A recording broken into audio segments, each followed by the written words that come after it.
I'm born and bred in Dublin, Ireland. We're called the Fighting Irish for a reason. And I'm just out here putting that on display for the world to see. When you call me and you say, hey, Ian, do you want to fight? There's only one answer. It's only yes. It doesn't matter to me if it's 2 weeks, 3 weeks, 4 weeks, 8 weeks. It's yes. And I'll do everything I can to make it possible and make that happen. And I love to fight. There's nothing more I love in this world than fighting. And I'm living my dream right now, fighting the best guys in the world. I have taken, on short notice, the toughest opponents in the world and the biggest killers in the division. And when I become the champion, I will still maintain that, because that is the champion mentality. It doesn't matter who, it doesn't matter when. I want to prove I'm the best against everyone. And I think Carlos is up there. I don't think, when you look at my previous opponents, I don't think he's as awkward as MVP. I don't think he's as fast as MVP. I don't think he's as well-rounded as Shavkat. And I think he's obviously just the awkwardness of it because I'm long and tall. He doesn't have the stylistic irritation that Jeff Neal does. So for me, this is a guy who I can go out there and put on full display that I am just levels and levels above him. And I'm excited to do it. And, you know, I know that you guys had a little bit of...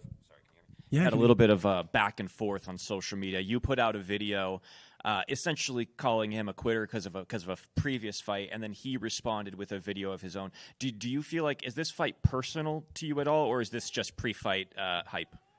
No, I like to do my job and watch my opponents and watch their fights, and I analyze, I start to read. Look, his team is called the Fighting Nerds. They do the same thing, but they've never seen a fight where I quit mid-fight.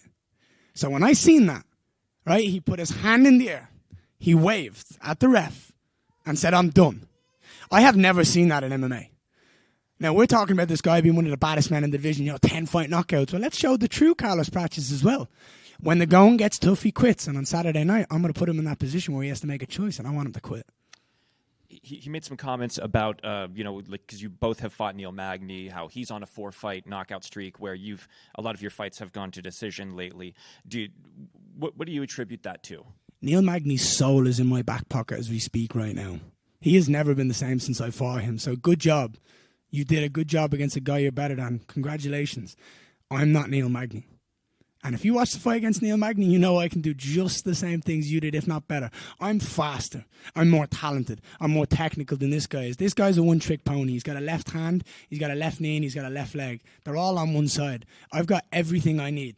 I can beat him everywhere for every second of this fight, and that's my plan on Saturday night.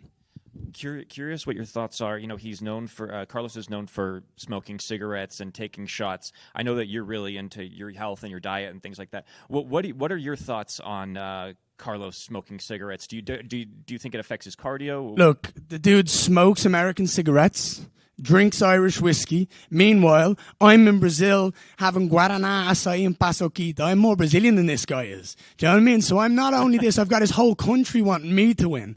And I think that's just, look, that's his life choices. That's nothing for me to get involved in. Do you know what I mean? He can do whatever he wants with his life, and we can all sit here and talk about it. At the end of the day, Saturday night, he's going to step into that octagon with someone who's a complete professional. I'm going to manhandle him any way, shape, and form I want. I will manipulate him, and there's nothing he can do to stop me.